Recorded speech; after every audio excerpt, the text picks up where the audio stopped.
Eram 4 da tarde de 14 de maio de 1948.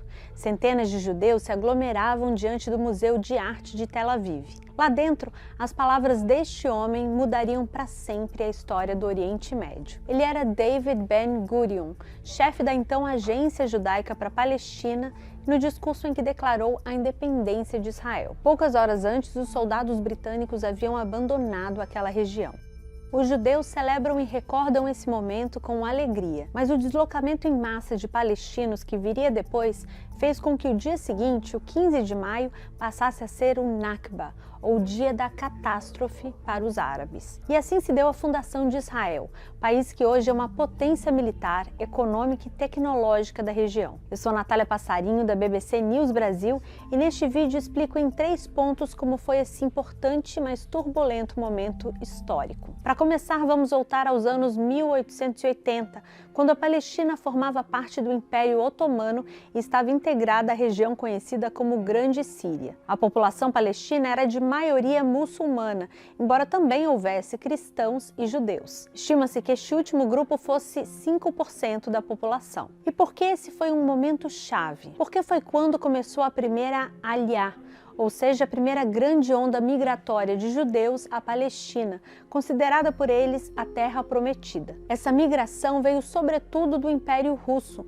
já que muitos judeus estavam sendo perseguidos, acusados de participar do assassinato do czar Alexander II, morto em 1881. Esse tipo de violenta perseguição antissemita ficou conhecido na história como pogrom. Os judeus que chegaram à Palestina naquele momento se dedicaram principalmente a adquirir terras para o cultivo e começaram a criar pequenas comunidades que ficaram conhecidas como kibbutz. Essas primeiras migrações receberam o apoio financeiro do sionismo, um movimento-chave surgido em reação à onda de antissemitismo que se espalhava pela Europa. O grande impulsor do sionismo político foi o jornalista austro-húngaro Theodor Herzl. Consideró que el problema judío no era un problema religioso, sino un problema nacional, ¿no? Entonces, lo que hace Herzl y el movimiento sionista es nacionalizar el judaísmo y considerar que el pueblo judío constituye una nación, un pueblo perseguido en Europa y que requiere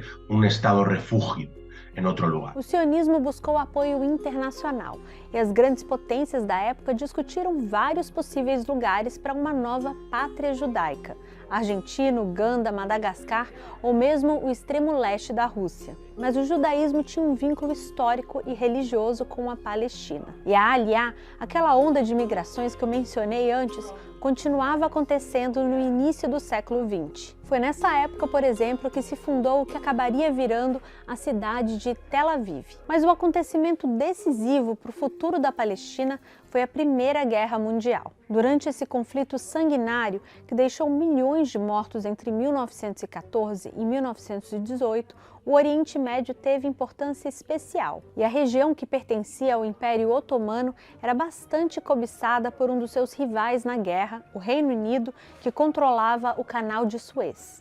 Lo que intentó el Reino Unido sobre todo es promover la revuelta interna contra las autoridades otomanas para minar el Estado otomano y la fuerza otomana en la Primera Guerra Mundial. Para isso, o governo britânico recorreu aos árabes, pedindo apoio na guerra em troca da criação de um grande Estado árabe na região. Isso se deu por intermédio de cartas trocadas entre o emir de Meca, Hussein bin Ali, e o alto comissário britânico no Cairo, Henry McMahon, entre 1915 e 1916. Mas enquanto os árabes da Palestina participavam da luta contra as tropas otomanas, o Reino Unido também se aproximou do povo judeu, mais uma vez por meio de carta. Conhecida como Declaração de Balfour, ela foi enviada em 1917 pelo ministro de Relações Exteriores britânico Arthur James Balfour ao barão Lionel Walter Rothschild, um líder da comunidade judaica no Reino Unido. Nessa carta, o governo britânico dizia respaldar o estabelecimento de, entre aspas, um lar nacional para o povo judeu na Palestina, mas sem prejudicar os direitos das comunidades não judias que viviam ali. Também propunham um mandato britânico para a Palestina após a dissolução do Império Otomano. Paralelamente a essas negociações com árabes e judeus, Em 1916, Londres firmou o Acordo de Sykes-Picot com a França. Nesse acordo, as duas potências definiam como seria a influência e o controle de cada uma delas sobre os territórios otomanos caso ganhassem a guerra. Essa vitória viria em 1918. Em uma conferência de paz, os aliados então dividiram os territórios conquistados dos otomanos.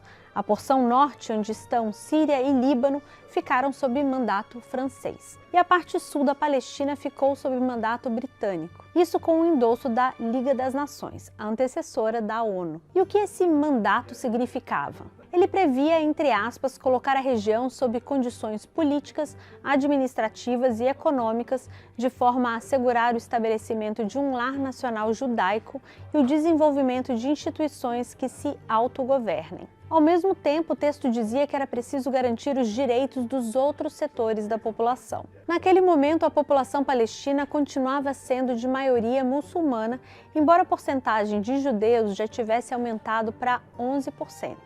Um novo censo, feito quase uma década depois, em 1931, mostrava o constante aumento da população judaica ali, diante do antissemitismo que os judeus enfrentavam na Europa. Mas com isso crescia também a tensão entre árabes e judeus. Em 1936, eclodiu uma revolta árabe anti-britânica na Palestina que incluiu uma greve geral de 6 meses e mobilizou milhares de árabes de diversas classes sociais. A demanda era pela independência de um Estado árabe e o fim da imigração judaica. Mas a revolta fracassou e, além de terminar com milhares de mortos, deixou o movimento nacionalista árabe muito debilitado diante dos desdobramentos que viriam a seguir. A Segunda Guerra Mundial fez com que a ida de judeus à Palestina continuasse aumentando, principalmente depois da libertação de campos de concentração nazistas, quando começaram a ficar claros os horrores do Holocausto. Continuou crescendo a pressão internacional sobre o Reino Unido para que buscasse uma solução aos dilemas da Palestina e a presença britânica na região começou a ser cada vez mais rejeitada, tanto por judeus quanto por árabes. Uma demonstração disso foi o atentado de 22 de julho de 1946 contra o Hotel Rei Davi, em Jerusalém, onde estava instalado o governo do Mandato Britânico da Palestina. O ataque foi perpetrado pela organização paramilitar sionista Irgun e deixou 92 mortos. Isso forçou o Reino Unido a colocar o assunto nas mãos da ONU, que criou um comitê especial para a Palestina, composto por 11 países independentes. A comissão propôs a partilha do território em 2 estados, um árabe e um judeu, cada um com 3 zonas e um status especial para Jerusalém, sob controle internacional. A proposta, chamada 181, concedia 55% do território aos judeus e 45% aos árabes, embora os judeus fossem na época 1/3 da população. A proposta foi votada na Assembleia Geral da ONU em 29 de novembro de 1947, em uma sessão presidida pelo brasileiro Oswaldo Aranha. The resolution of the DAC Committee for Palestine was adopted by 33 votes, 13 against, 10 abstentions. Estados Unidos e União Soviética votaram a favor, assim como a maioria dos países latino-americanos. O Reino Unido optou por se abster.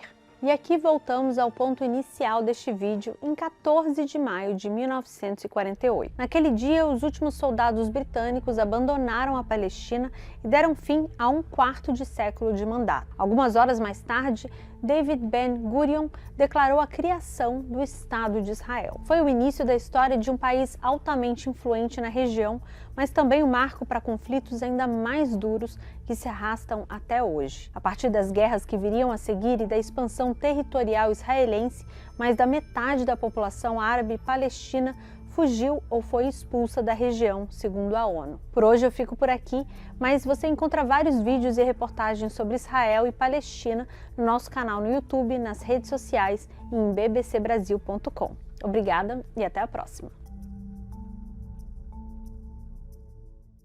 O conflito entre Israel e Palestina é muito complexo. Durante décadas, essa disputa causou dezenas de milhares de mortes e milhões de refugiados. E transformou o Oriente Médio em um barril de pólvora que está sempre à beira de explodir. Mas por que israelenses e palestinos lutam? Eu sou Camila Veras Mota, da BBC News Brasil, e adianto que a resposta não é simples. Por isso, dividimos a resposta em 3 vídeos: a origem do conflito e as fronteiras, os assentamentos judaicos e a questão de Jerusalém. Vamos começar pelo início. Para entender essa história, é preciso voltar no tempo até o início do século XIX, quando o sionismo se espalhou pela Europa. O principal objetivo desse movimento nacionalista era a criação de um Estado para todos os judeus do mundo, que acabaria aí com milênios de perseguição e exílio. O movimento apareceu em parte como uma resposta ao antissemitismo que estava crescendo pela Europa naquela época. Um antissemitismo que teve sua expressão máxima e brutal com o Holocausto durante a Segunda Guerra Mundial. Foi quando cerca de 6 milhões de judeus foram exterminados pelo Estado nazista. E onde eles queriam criar esse Estado judeu? Havia diferentes opções: Uganda, Argentina ou mesmo a região da Sibéria chamada Birobidzhan, na fronteira entre a Rússia e a China. E havia partidários, é claro, da criação de um Estado no território onde se situara o reino histórico de Israel, a área geográfica conhecida na época como Palestina. Quero dizer aqui, nessa faixa de terra de cerca de 400 quilômetros de extensão entre o mar Mediterrâneo e o Vale do Rio Jordão. E qual seria o problema? Bom, essa região não estava vazia e é considerada sagrada não apenas pelos judeus, mas também por muçulmanos e cristãos. Além disso, quando a criação desse Estado judeu começou a ser considerada, essa área pertencia ao Império Otomano. E apesar de existir uma pequena comunidade judaica lá, a população era predominantemente árabe. Então aconteceu algo que mudou tudo: a Primeira Guerra Mundial.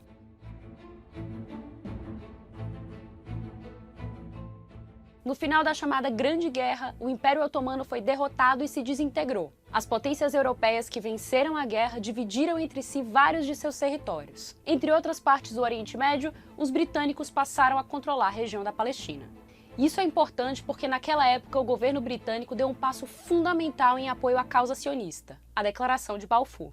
Uma carta em que pela primeira vez o governo britânico apoiou a criação de um lar nacional para o povo judeu na região da Palestina. Mas deixando claro o seguinte: nada deve ser feito que possa prejudicar os direitos civis e religiosos das comunidades não judias na Palestina. Ou seja, os direitos dos árabes e de outras etnias deveriam ser respeitados. Mais tarde veremos por que os árabes não se sentem exatamente respeitados. O fato é que nas décadas de 1920 e 1930, milhares de judeus se estabeleceram nessa região. E houve também o êxodo de quem conseguiu escapar ou sobreviveu ao Holocausto nos anos seguintes.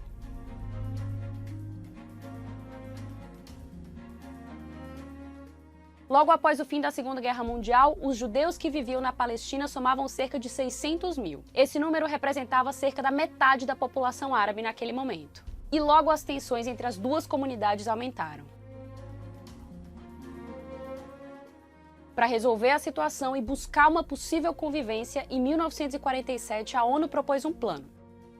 Em que ele consistia? Bem, na criação de 2 estados independentes, um árabe e outro judeu, enquanto Jerusalém teria um regime especial. Os judeus que viviam lá aceitaram a oferta, mas os palestinos não estavam dispostos a ceder seu território. O plano da ONU foi aprovado, mas nunca foi implementado, e detonou uma sucessão de eventos que mudariam a história. Uma data se destaca: 14 de maio de 1948. 2 coisas aconteceram nesse dia. Primeiro, o chamado Mandato Britânico da Palestina encerrou oficialmente. O governo britânico havia informado meses antes que concordava com o plano de partilha da ONU, mas que não iria implementá-lo, marcando então a data para sua saída. Segundo, foi também o dia em que o líder judeu David Ben-Gurion proclamou o estabelecimento do Estado de Israel.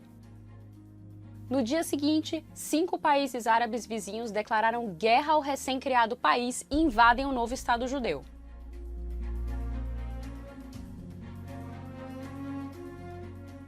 Estamos diante do primeiro conflito entre árabes e israelenses.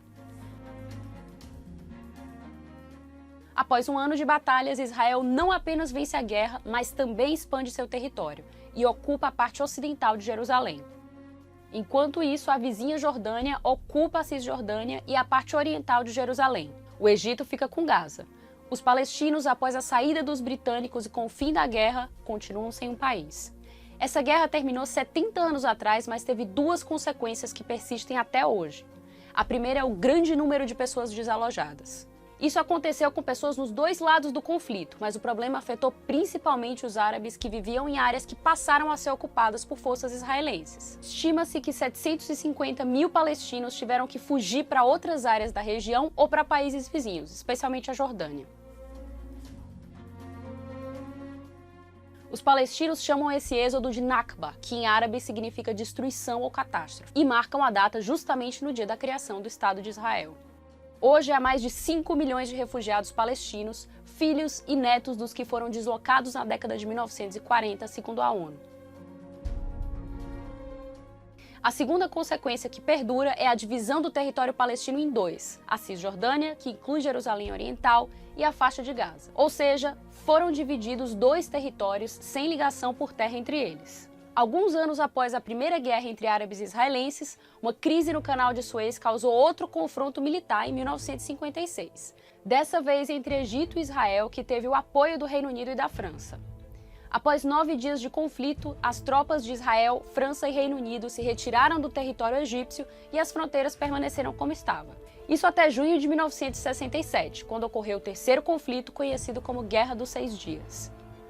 Que durou apenas 6 dias mesmo, e no final Israel ocupou a Cisjordânia, incluindo a parte oriental de Jerusalém, Gaza e a península do Sinai, que pertencia ao Egito. A questão de Jerusalém é um caso à parte, também bastante complexo, que vai ser tratada no terceiro vídeo dessa série.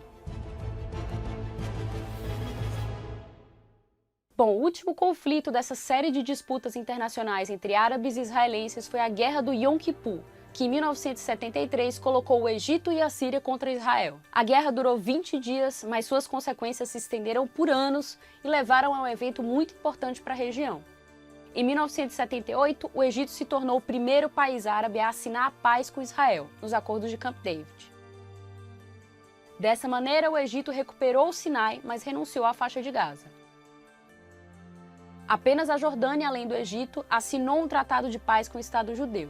Esse foi o ponto de inflexão que também marcou o relacionamento entre Israel e os outros países árabes. Até hoje, os outros estados árabes da região, além do Irã, não reconhecem o Estado de Israel e consideram o território sob ocupação ilegal. No fim das contas, os acordos de Camp David foram muito importantes porque marcaram o fim da guerra aberta entre Israel e os estados árabes vizinhos. E o que isso significa?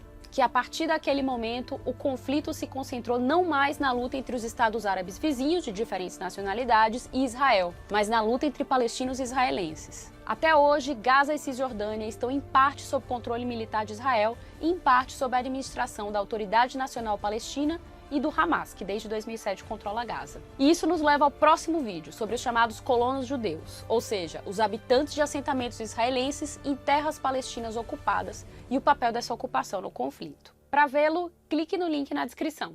Muito obrigada e até a próxima!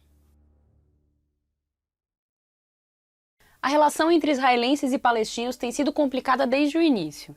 Eu sou Camila Veras Mota, da BBC News Brasil, e nesse vídeo vou explicar a questão dos assentamentos judaicos.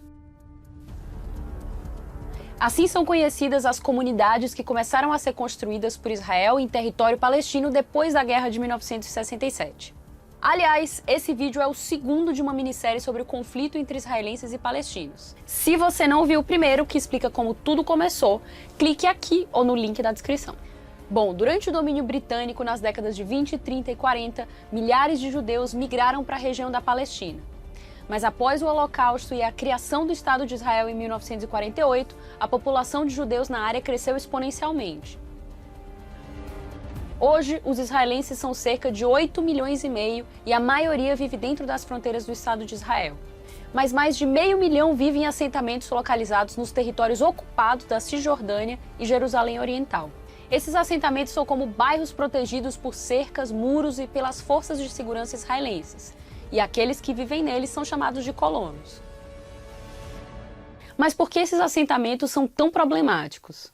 Israel começou a construí-los em 1967 nos territórios ocupados durante a Guerra dos 6 Dias. Ao longo dos anos, eles cresceram muito, em número e população, e isso à custa dos habitantes palestinos, que acusam o Estado israelense de demolir suas casas, invadir e expropriar suas terras e restringir sua liberdade de movimento.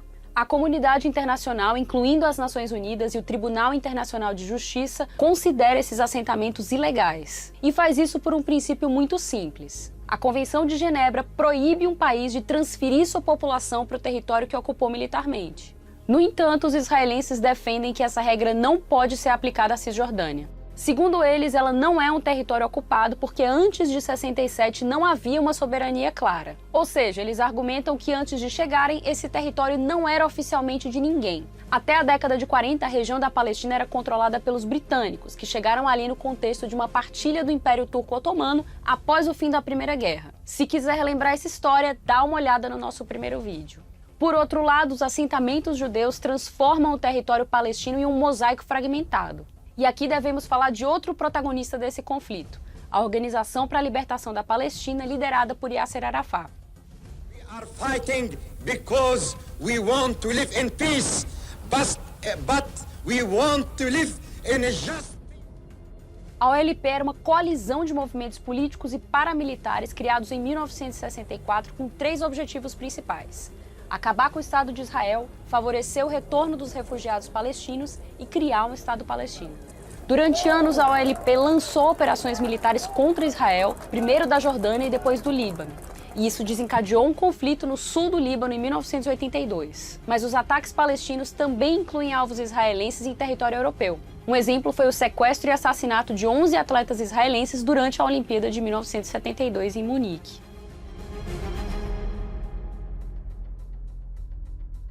Fato é que durante anos o conflito entre palestinos e israelenses manteve a região em tensão.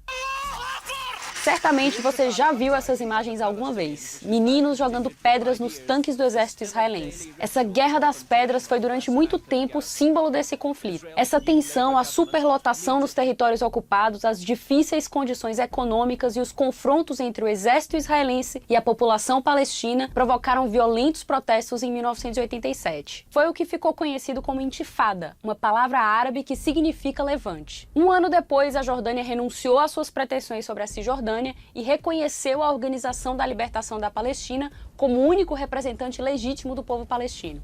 Essa primeira intifada terminou em 1993 com a assinatura dos Acordos de Paz de Oslo entre a OLP e o Estado de Israel. Esse acordo foi muito importante na época porque ambas as partes se comprometeram a buscar a paz e colocar fim nos conflitos. A Autoridade Nacional Palestina foi criada nessa ocasião e anos depois, em 2013, adotou oficialmente o nome de Estado Palestino, reconhecido por 139 dos 193 países que compõem a ONU, 2/3. Os acordos de Oslo também previam a autonomia palestina sobre Gaza e a Cisjordânia e dividia esse último território em 3 setores administrativos, denominados de áreas A, B e C. A área A seria administrada exclusivamente pela Autoridade Nacional Palestina. A área B está sob controle administrativo da ANP e controle militar de Israel. E a área C, onde estão os assentamentos israelenses, é totalmente administrada por Israel. A tentativa de implementação do plano, entretanto, não só foi mal sucedida, como foi o pivô do assassinato do então primeiro-ministro israelense Yitzhak Rabin em 1995. Ele foi morto por um militante de extrema-direita que se opunha ao diálogo com os palestinos. Assim, nos anos seguintes aos acordos de Oslo e após a fracassada Cúpula de Paz de Camp David em 2000, as relações entre as duas comunidades permaneceram muito tensas e os confrontos violentos continuaram a acontecer. Em 2002, Israel começou a construção de um muro de concreto cercando parte dos territórios ocupados da Cisjordânia, separando-a de Israel sob o argumento de que estaria protegendo seu território. Apesar das críticas de autoridades internacionais e dos apelos para que fosse destruído, o muro hoje tem mais de 760 quilômetros.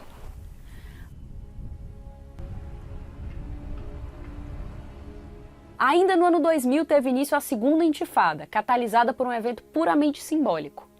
A visita do então candidato a primeiro-ministro de Israel, Ariel Sharon, ao Monte do Templo, também chamado de Esplanada das Mesquitas, local considerado sagrado tanto por judeus quanto por muçulmanos. A visita foi vista como uma provocação, enfureceu os palestinos e deu início à segunda intifada. Mais violenta que a primeira, ela terminou em 2005 com a retirada de Israel de Gaza. A mais recente escalada de violência eclodiu em 2017, motivada pela decisão do presidente dos Estados Unidos, Donald Trump, de reconhecer Jerusalém como capital do Estado de Israel. Jerusalém é tema do nosso próximo vídeo, se quiser entender melhor essa história, clica lá. Mas fato é que nas últimas décadas as administrações dos Estados Unidos estiveram perto de Israel, dando inclusive apoio financeiro ao país. A potência do exército israelense e suas ações nos territórios palestinos há anos estão no centro de uma discussão sobre uma possível resposta desproporcional dos israelenses a ataques palestinos e para conter episódios de violência. Nos últimos anos, as Forças Armadas de Israel realizaram numerosos bombardeios na faixa de Gaza e em menor grau na Cisjordânia, que há décadas vem sendo progressivamente ocupada pelos assentamentos que eu mencionei lá no início, que hoje se espalham por praticamente todo o território e tornam cada vez mais distante a possibilidade de construção de um Estado palestino.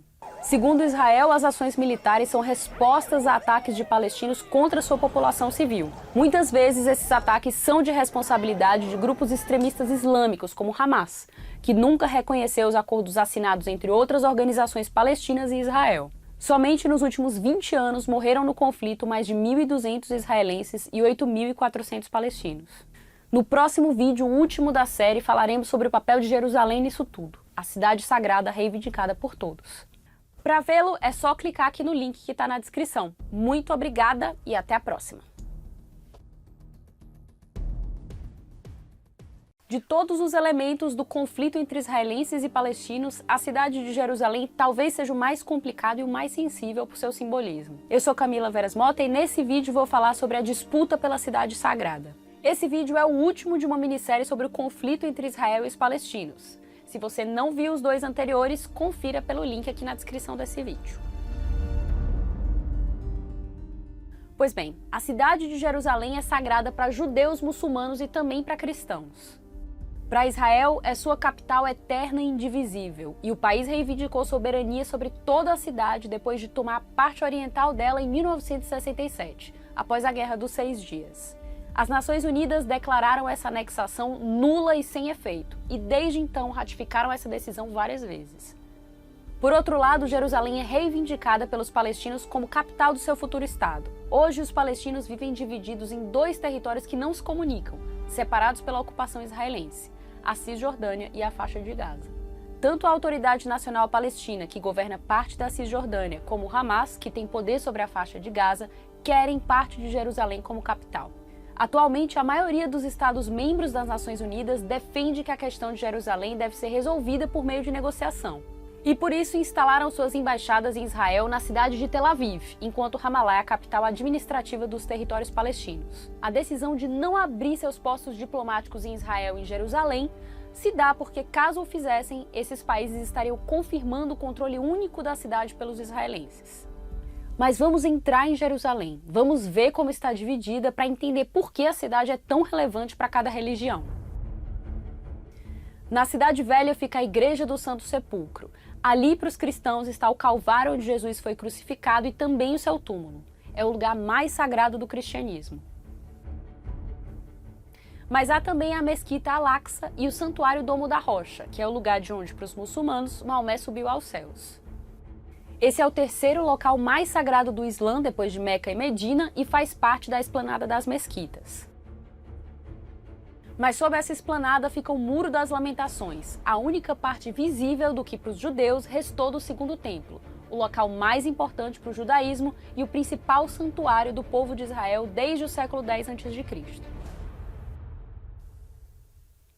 Atualmente, a cidade inteira está sob controle israelense. O plano da ONU de 1947 propunha deixar a cidade santa nas mãos da comunidade internacional, mas seu status legal nunca foi definido. E a recente decisão de Trump de mudar a embaixada dos Estados Unidos para lá não facilita o entendimento entre as partes. O governo de Jair Bolsonaro chegou a ameaçar, mas acabou não abrindo a embaixada brasileira em Jerusalém. Continua em Tel Aviv. O que está claro é que o status de Jerusalém seria um ponto-chave para o possível pacto final entre israelenses e palestinos. A cidade já foi palco de muitos conflitos, e alguns deles, como vimos em vídeos anteriores, desencadearam as intifadas, ou seja, as revoltas dos palestinos. A questão de Jerusalém é um ponto importante no plano de paz recentemente apresentado pelo presidente dos Estados Unidos e pelo primeiro-ministro israelense Benjamin Netanyahu. Os palestinos rejeitaram a proposta, entre outras razões, porque implicava sua renúncia aos territórios ocupados por Israel, ilegalmente, segundo a maior parte da comunidade internacional. Mas vendo que as relações entre esses povos têm sido extremamente complicadas desde o início, seria possível chegar a um acordo? Uma parte importante da comunidade internacional acha que os israelenses devem apoiar a ideia de um Estado soberano para os palestinos e suspendeu o bloqueio à faixa de Gaza. Um bloqueio econômico e comercial imposto desde 2007, quando o Hamas ascendeu ao poder na região, com uma consequente deterioração das condições de vida da população local. E também que Israel deve remover as ocupações e as restrições de movimentação na Cisjordânia e em Jerusalém Oriental. Por outro lado, a comunidade internacional também defende que os grupos palestinos devem renunciar à violência e reconhecer o Estado de Israel. Mas, no momento, não parece que o conflito entre israelenses e palestinos esteja perto de se resolver. Obrigada por assistir a essa série de vídeos. Queremos saber se você gostou desse formato, se acha que existem outros tópicos para os quais podemos fazer uma série semelhante. Então deixe suas opiniões nos comentários e para não perder os próximos vídeos, inscreva-se no canal, ligue as notificações ali no sininho. Muito obrigada e até o próximo.